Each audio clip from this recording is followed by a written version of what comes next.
हम परेशान हो रहे हैं ना। हाँ, मतलब चंद लोग ऐसे करके फिर सारी आवाम परेशान, वहाँ की भी और यहाँ की भी जनता पूरी परेशान हुई पड़ी है। जिन्होंने किया वो तो फरार हो गए, उनको तो पता ही नहीं, उनको सजा मिली नहीं सर, और हमें सजा मिल रही है। इस बात का जिम्मेदार कौन होगा? हमारी लाइफ बर्बाद हो गई एक तरह से, इस बात का जिम्मेदार कौन होगा? हमारी वजह से तो नहीं है ना कुछ भी, हम लोग तो इतने ऑनेस्ट हैं यहाँ पे, हम लोगों ने तो कभी कुछ ऐसा कुछ नहीं किया ना, हमें क्यों इतना अजाब दिया जा रहा है? मैं अपने बच्चे छोड़ के जा रही हूँ, मेरी बेटी घर में उसकी कंडीशन बड़ी ख़राब है इस वक्त, प्लीज़ आप कुछ कीजिए प्लीज़। मंगलवार को अटारी बॉर्डर पर एक अजब मंजर था। आप जानते हैं भारत ने हाल ही में पाकिस्तानी नागरिकों के लिए वीजा नियमों को और कड़ा कर दिया है। इससे एक और चिंता पैदा हो गई है। कई लोगों को अपनी स्थिति के बारे में कोई स्पष्टता ही नहीं मिल रही है। तो बोला कि हम मेरा इन्होंने वीज़ा भी कैंसिल कर दिया जो मैंने अप्लाई किया था, तो पुलिस भी 2 बार घर आई है और मेरे मतलब कि हमारे घर में लड़का एक उसको उठा के लेके गई रात को। पहले तो ये है, मेरे पास ऑर्डर है जिसमें ये कहा लॉन्ग टर्म वीज़ा वाले एग्जम्प्टेड है, ठीक है। हम तो 35 साल से लॉन्ग टर्म वीज़े पे थे। सजा उनको मिलनी चाहिए या हमें मिलनी चाहिए? इनके छोटे छोटे बच्चे हैं, वो इधर अंदर फंसी हुई हैं। ये दोनों देशों में तनावपूर्ण माहौल है। माओ को अपने बच्चों को पीछे छोड़कर अपने पासपोर्ट के रंग के हिसाब से उन्हें अपने देश भेजा जा रहा है। बड़ी संख्या में पाकिस्तानी नागरिक भारत से वापस जा रहे थे। ये वही दिन है जब उनके मेडिकल वीजा की वैधता खत्म हो रही थी। मेरी वाइफ है आयशा किरण, मेरी बेटी है सर 2.5 साल की, प्रेग्नेंट है, वो 7 महीने की प्रेग्नेंट है, मेडिकल सारा है, कम से कम मेरी बच्ची को तो जाने दें साथ। क्या कहेंगे जिन लोगों के लिए देखो वहाँ की गवर्नमेंट और यहाँ की गवर्नमेंट बीच में क्या हो रहा है? पब्लिक पीछे जा रही है और कुछ नहीं हो रहा है। ये बच्चे रह गए हैं 2। मंगलवार को अट्टारी बॉर्डर से पाकिस्तानी नागरिकों को वापस भेज दिया गया।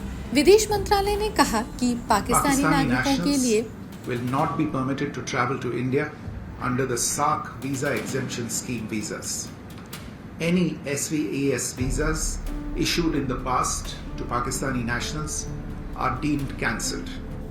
पिछले 4 दिन में 9 राजनयिकों और अधिकारियों समेत कम से कम 537 पाकिस्तानी नागरिक अट्टारी वाघा बॉर्डर चौकी के रास्ते भारत छोड़ पाकिस्तान जा चुके हैं।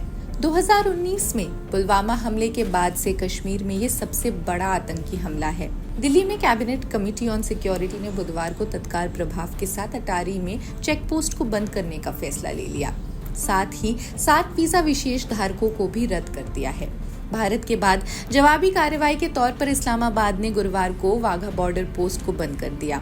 एक अधिकारी ने बताया, टोटल देखा जाए 24 से लेकर 27 तक 537 पाक नेशनल जो पाकिस्तान जा चुके हैं और 850 इंडियन हैं जो पाकिस्तान से इंडिया वापस आ चुके हैं।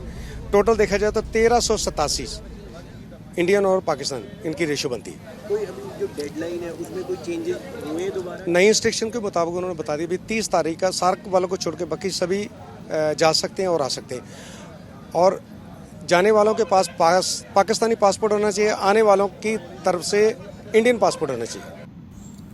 उन्होंने बताया कि पंजाब स्थित अंतर्राष्ट्रीय सीमा के रास्ते 14 राजनयिकों और अधिकारियों समेत कुल 850 भारतीय नागरिक पाकिस्तान से भारत वापस आ चुके हैं।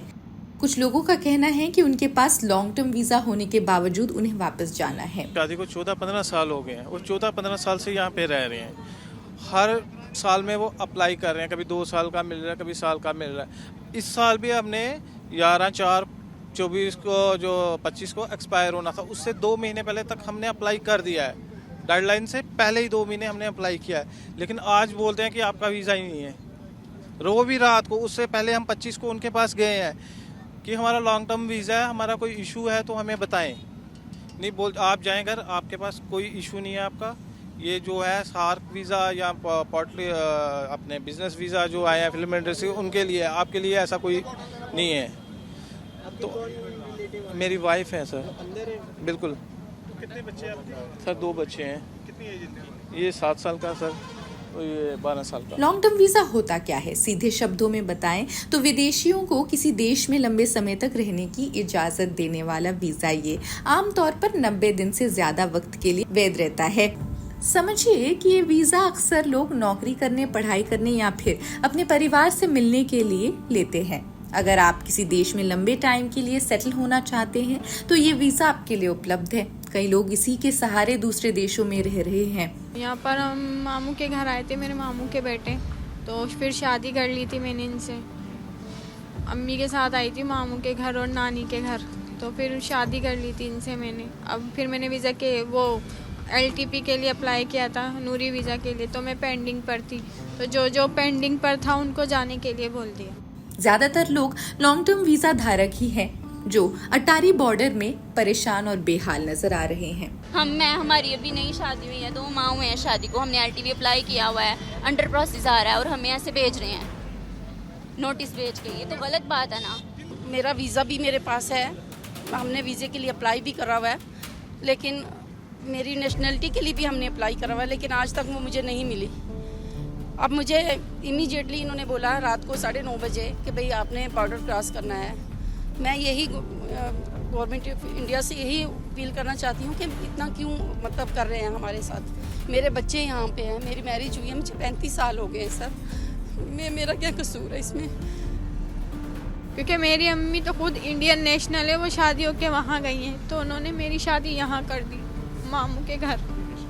हम के मतलब आते जाते रहेंगे सब। अब अचानक से ये चीज़ हो गया सर। उन्होंने तो देखे, वो कहीं भी हो, चाहे इस मुल्क में हो चाहे हमारे मुल्क में हो, मैं तो गलत ही कहूँगी कि गलत हुआ। नहीं करना चाहिए ऐसा, नहीं मारना चाहिए किसी को ना हक। हमारी क्या गलती है? हमें किस बात की सज़ा दी जा रही है? हमें सज़ा तब दो जब हमारा जुर्म हो। बच्चा मेरा 9 साल का है, इस बच्चे की क्या गलती है? मेरी क्या गलती है? मेरी वाइफ की क्या गलती है? ये गलत हुआ, वो नहीं कह रहा कि गलत नहीं हुआ, गलत बहुत गलत हुआ। जिसके घर का कोई एक बच्चा भी मरता है तो दुख होता है, लेकिन उसकी सज़ा हम सबको क्यों मिल रही है? मेरी फैमिली में ना मेरी मदर है ना मेरे फादर है, मैं सिंगल हूँ।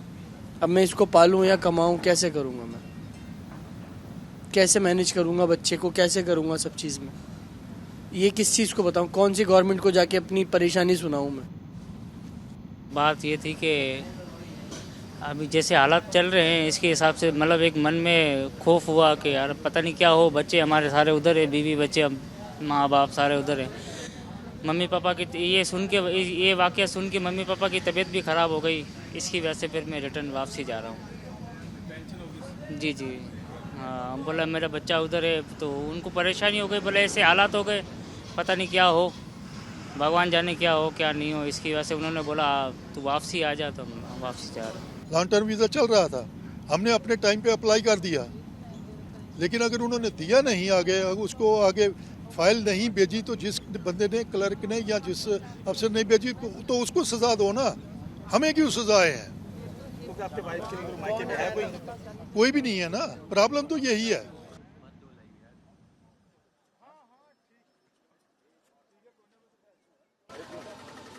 द वायर के और वीडियोस देखने के लिए सब्सक्राइब करें और बेल आइकन पर क्लिक करें। स्वतंत्र पत्रकारिता की आर्थिक मदद करने के लिए डिस्क्रिप्शन में दिए गए लिंक पर जाएं और अपनी राशि चुनें।